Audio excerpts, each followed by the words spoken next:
99% get ignorance, Avijjā, wrong. Here's the real meaning.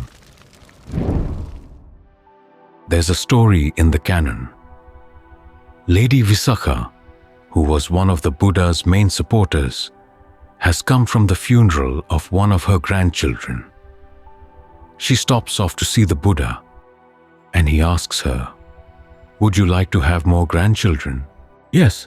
"Would you like to have as many grandchildren as there are people in the city of Savat?" That's where she lived.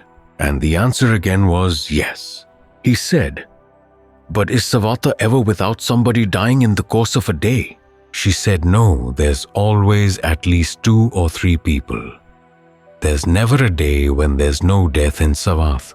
He said, "If you had that many grandchildren, you'd be going to a funeral every day." So she says, "Well, enough of that idea. We live in a world where people are dying all the time. We got news this afternoon of a death in what you might call our extended family, one of our supporters from Thailand. Every time you hear about a death, the Buddha has you stop and think, this body too is subject to that."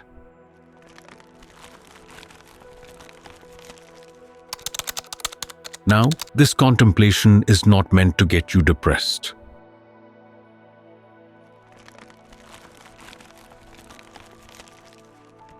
It's actually meant to fire you up because you realize that you still have work to do before you go. If you want your death to be a good death, you've got to get your mind in shape. The Buddha's idea of a good death is not necessarily one that's calm, peaceful, and painless. It's when you leave this body and don't get reborn. If you can't manage that, next best is going to a good place where you can continue practicing. As he said, for most human beings that's not the case. He once picked up some dirt under his fingernail and asked the monks, "Which is more, the dirt in the earth or the dirt under my fingernail?" The monks replied, "Of course, the dirt in the earth is much more." He said, "In the same way, those who pass away and go to one of the lower realms are like the dirt in the earth.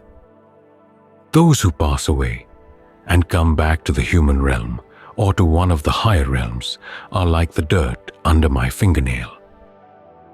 The whole purpose of these teachings is to get you to have a sense of strong samvega, that we really are in a very terrifying situation. But we also want to supplement that feeling with pasada, which is confidence that there is a way out. That's the path the Buddha provides. So when he has you reflect on death, it's not just to think, death, death, death. He says it's for the purpose of finding the deathless. In other words, it motivates you to do the practices that lead to your experience of what's deathless in the mind. That's what we're doing right now. Practice in virtue, practice in concentration, practice in discernment. We reflect on these things, and the fact that things are inconstant, stressful, not self, as we chanted just now. The fact that we're subject to aging, illness, and death. Not to get depressed, but to motivate ourselves to take on the training. After all, the Buddha didn't simply lay out a theory about what the world is like. He's training people to develop themselves. He gives advice from the outside, but he also teaches us how to train ourselves from the inside.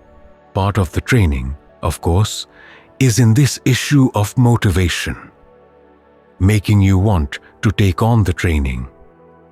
But he also gives you clear advice on how you can train yourself.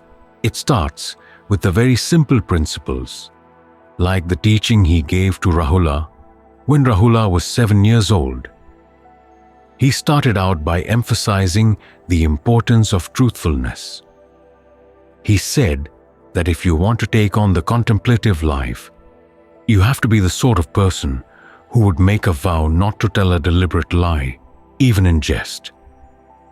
Then, building on that truthfulness, he would have you observe your actions and their results. You start out with your desire to act, and you ask yourself, when I want to do this action, what do I expect the results to be?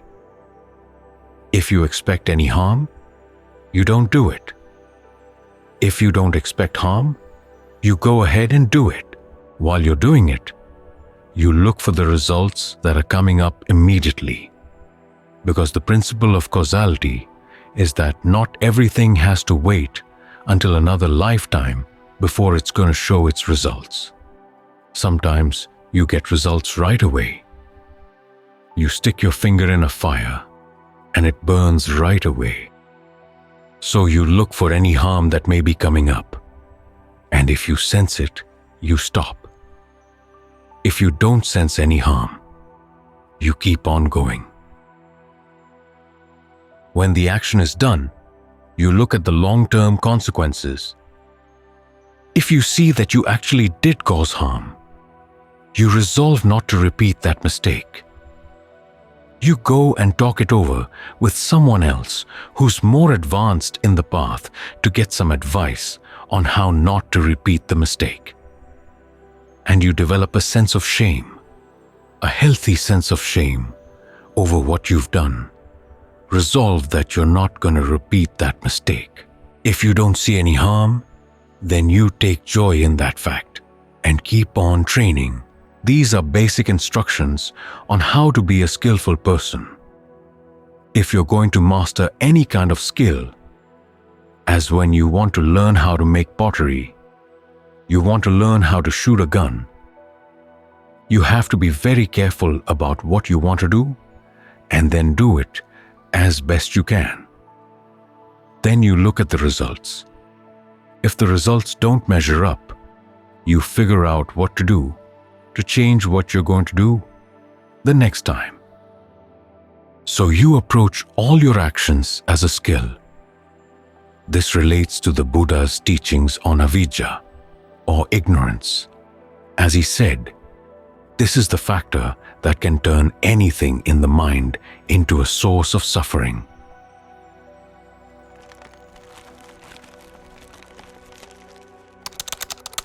The word Avijjā doesn't mean just not knowing about things.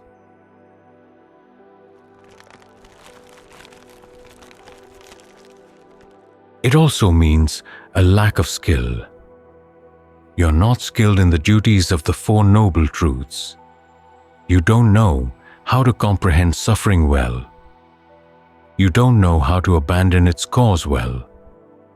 You don't know how to develop the path well. So there's no way you're going to realize the cessation of suffering at all. You've got to learn how to do these things well. This is how you do it. Through a process the Buddha calls commitment and reflection.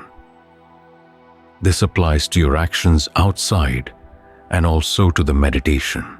As the Buddha said, he got on the right path when he learned to divide his thoughts into two sorts: those that would lead to harm and those that wouldn't. The ones that would lead to harm, he would keep in check. The ones that wouldn't lead to harm, he would allow to roam free for a while. He said it was like being a cowherd. During the rainy season, when people are growing rice, the cowherd has to make sure that his cows don't get into other people's rice fields because there's going to be trouble if they do. So he has to beat them, hold them in check, anything that's necessary to stop them. In the same way, if any unskillful thoughts came up based on sensuality, ill will, harmfulness, he'd beat them back. That tells you something right there. Buddhism is not about just accepting whatever. We're here to develop a skill. And skill means making choices. It means having value judgments as to what's worth fostering and what's worth abandoning. As for when his thoughts were skillful, he would allow them free range, like a cowherd who, during the dry season, doesn't have to worry about his cows getting into anybody's rice fields because there's no rice being grown. The rice has been harvested, so the cows can wander pretty much where they like. He just has to be mindful of them so that when the time comes to take them back home at night, he gathers them in.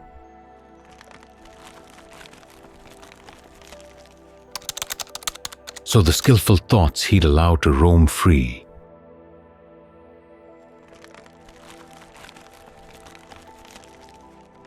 But he reflected also that if you think skillful thoughts all day and all night, they don't lead to any harm. But they do tire the mind and tire the body. When the body and mind are tired, then they're harder to control. So he realized the best thing to do was to get his mind into concentration.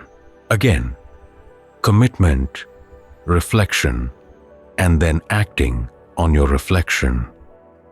When you get the mind into concentration, it's the same sort of thing. Get it to settle down, then do what's needed to keep it there. You have to see what works and what doesn't work. The Buddha says you're like a cook who has to make sure that his master likes the food he prepares. If the cook can sense the master doesn't like the food he's made, he's going to have to change what he offers. Sometimes the master won't say outright. You have to learn how to read the signs. In the same way, you have to learn how to read the signs of your mind. You're sitting here with your breath, but the mind is unwilling to settle down. Okay, what's the problem? Is the problem with the mind, or is the problem with the breath? You can change the way you breathe to see if that makes any difference. Or you can switch to another topic, such as spreading thoughts of goodwill. When you spread thoughts of goodwill, you may run into thoughts of somebody you don't feel goodwill for. There may be an issue that came up during the day. That may be part of the problem. So you think your way around the problem until you can actually extend thoughts of goodwill to that person. Or you can contemplate the unattractive nature of the body. You may run into somebody's body that you actually like, which may be part of the problem. Ask yourself, what is there to like about it? Think of the skin being peeled away and all the blood. That would be all over the place if you did that. When we think about the body, often we think of those anatomical diagrams where all the organs are very neat, but actually they're all awash with blood. And if you took the body apart, it would be pretty foul smelling. You can imagine lots of ways to realize that the body is not really worth getting all worked up about. In other words, you check to see if there's something buried in the mind that's making it hard to settle down. She's a like the story of the princess with the pea. Lots of mattresses, but there was a little pea under the mattresses, so she couldn't sleep. For a lot of us, it's not just a pea, it's an elephant. So, we have to get the elephant out. Then the mind can settle down, and then, as it settles down, you realize there are stages. In the beginning, you have to use directed thought and evaluation. In other words, you have to talk to yourself about your topic to adjust it so that the mind and the breath fit snugly together. But then, there will come a time when things have settled down, and all that talking becomes superfluous. It's a disturbance. So, what was necessary to get it to settle down is no longer necessary, and is now actually part of the problem. So, you learn how to let it go. For some people, this is hard. They're so used to talking to themselves all the time that if there's some silence in the mind, they feel like they're going to disappear. Remind yourself, as long as you're aware, you're fine. Then you go through the various levels of concentration, and what was attractive about one level then becomes a disturbance in the next. So you let it go. A similar problem comes up when everything is so still in the body, so still in the mind, that the act of breathing comes to feel like a disturbance. Yet, when you stop breathing, and here we're not talking about forcing yourself to stop, it's just that the body happens to stop. You may get concerned that you're going to die. You're going to faint. Well, the body will breathe if it needs to breathe. Remind yourself that when we talk about breath, it's not so much an energy you have to take in from outside. There's energy already in the body, and you allow it to be full.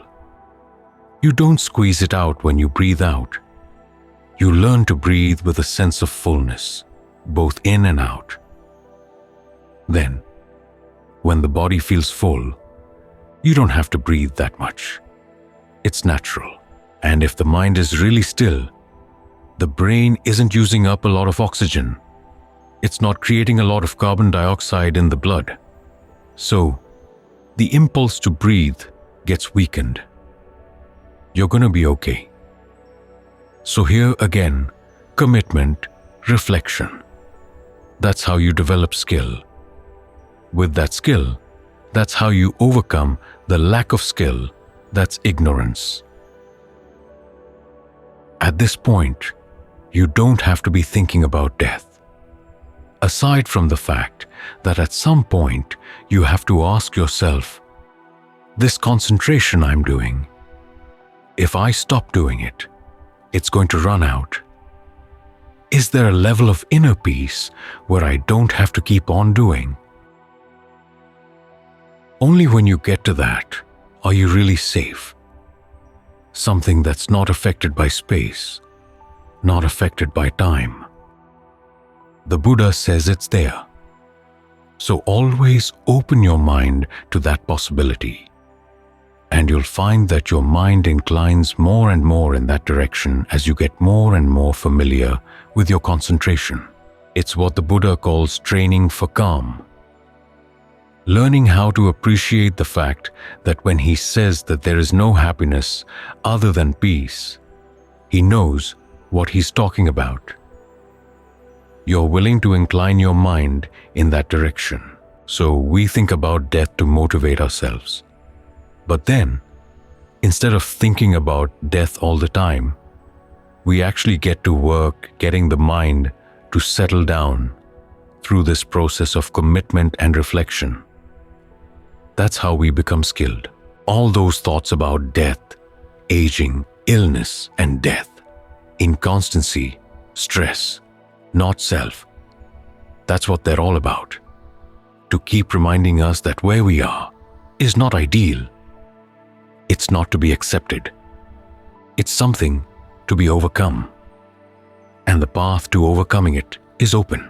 We can take the skills we've learned from the Buddha, and particularly his instructions on how to learn to teach ourselves, how to train ourselves, and give them the best we've got.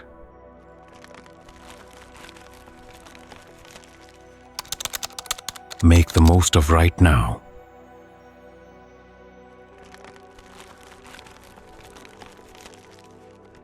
Every year, at the beginning of the new year, we wish one another a happy new year in huge denial of the facts. Time is passing. And what happens as time passes? People grow old, they grow ill, they die, they get reborn again, and it happens all over again and again. There's a sutta where the Buddha goes for alms at the house of a Brahmin, and the next day he goes to the house again. The Brahmin puts food in his bowl, and the Buddha goes again the next day, and the Brahmin puts more food in his bowl. On the third day, the Brahmin complains, "What is it with this pesky contemplative? He comes every day again and again for food, And the Buddha replied, and again, people take birth. Again and again, people grow ill. Again and again, they die. They get carried off to the charnel ground. And again, they take birth. The question is, when are you going to have enough? There's that temptation to say, well, next time around, I want it to be better. You try to arrange for it to be better, but then it's going to fall apart again. And all too often, when things get better, people get complacent. Think of the Devas. Anything they want appears. You can imagine how spoiled you could get if anything you wanted just appeared. After having been spoiled like that for a long while, they have to fall. Then it's that much harder to deal with the fact that their wishes don't come true anymore, or they come true only with a lot of effort. So here we are, trying to develop some goodness, in hopes of the rewards of goodness.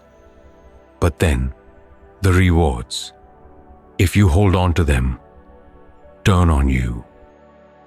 They bite you. That's why the question is, when will you have had enough? As the Buddha said to that Brahman, only when you've developed the discernment that can let go of these things will you not have to come back again and again to further becoming. It's all fueled by our craving. There's the same sentiment that Ratapala had when he first listened to the Dhamma. He realized, as he said, the world is swept away. It has no shelter.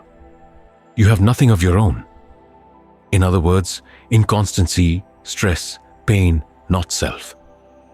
But then, it's a slave to craving. It wants more of the same. When will you have had enough?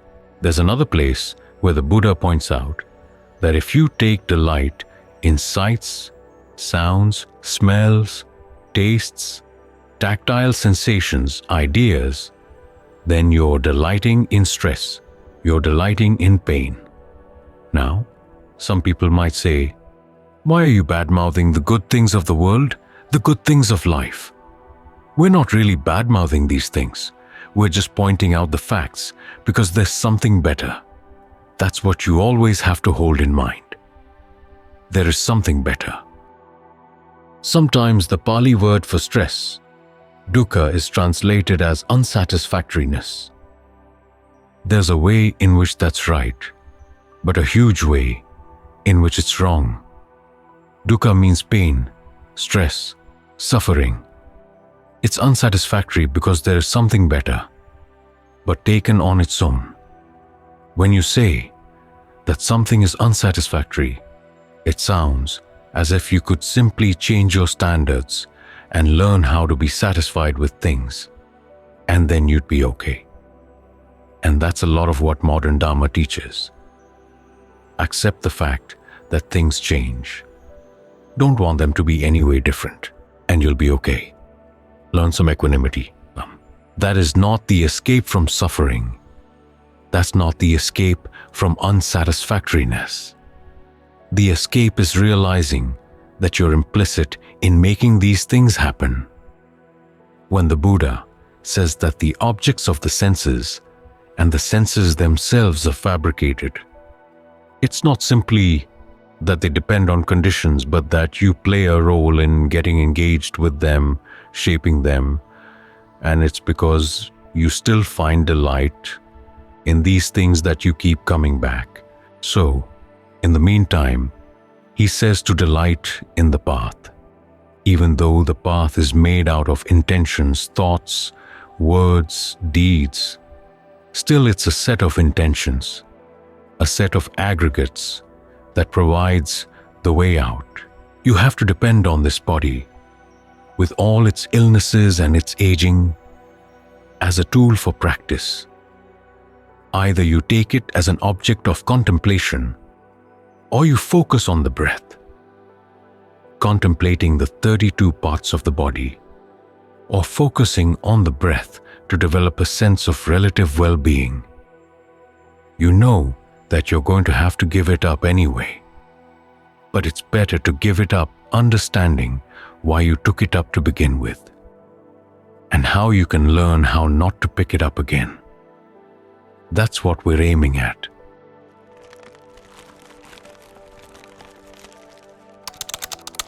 Because again, there is something better.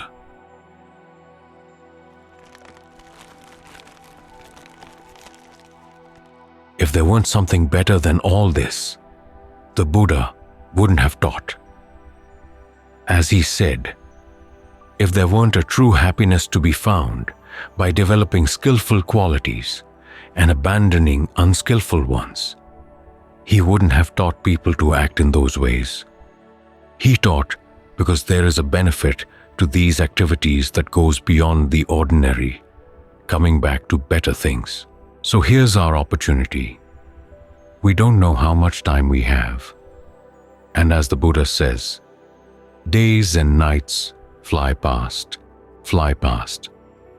What am I becoming right now? Are you becoming a better person? Someone who's less reliant on the pleasures of the senses and more reliant on the pleasures of the path? Or is it the other way around? You're the one who has to judge. As the Buddha said, the Dhamma is found through a combination of commitment and reflection. You commit yourself to the path. How well are you committed? That's what you have to reflect on. If you say, well, I'm doing enough so that I can come back fairly comfortably. Ajahn Mahabua has a nice response.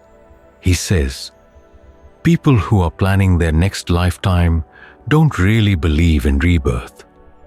That's because they don't understand how risky it is.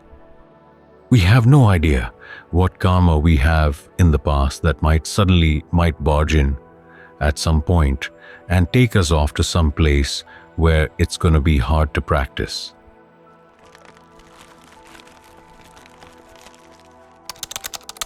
But we do have the opportunity to practice now.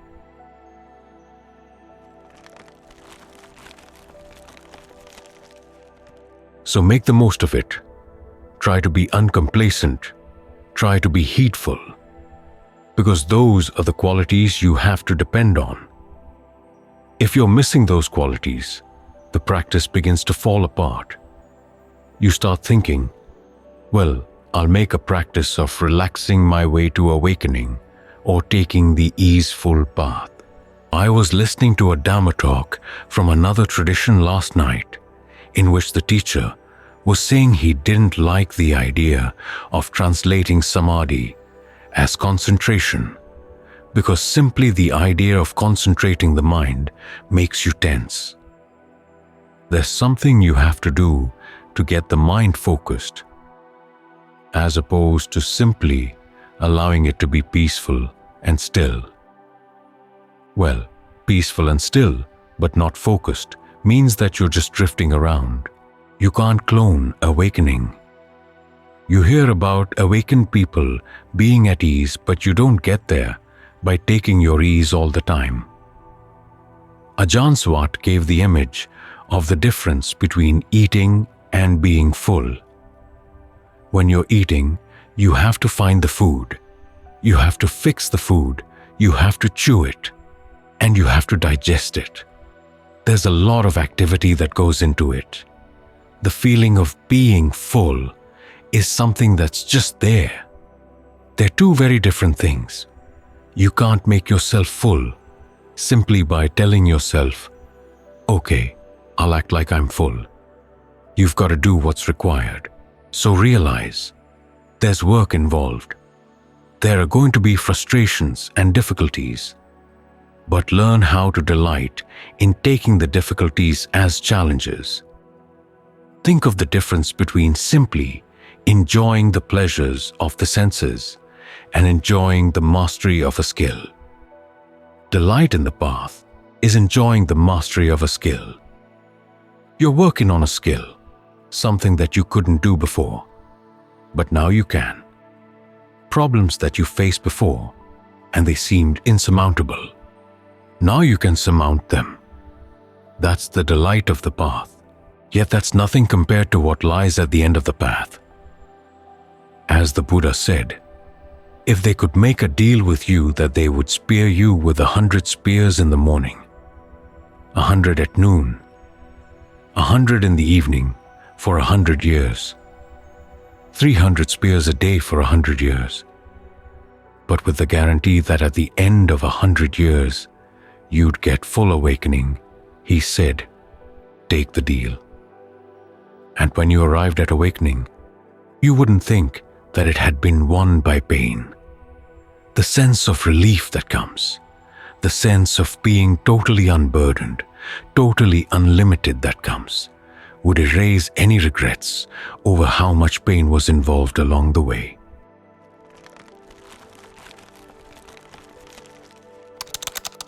So there is something special that lies at the end of the path.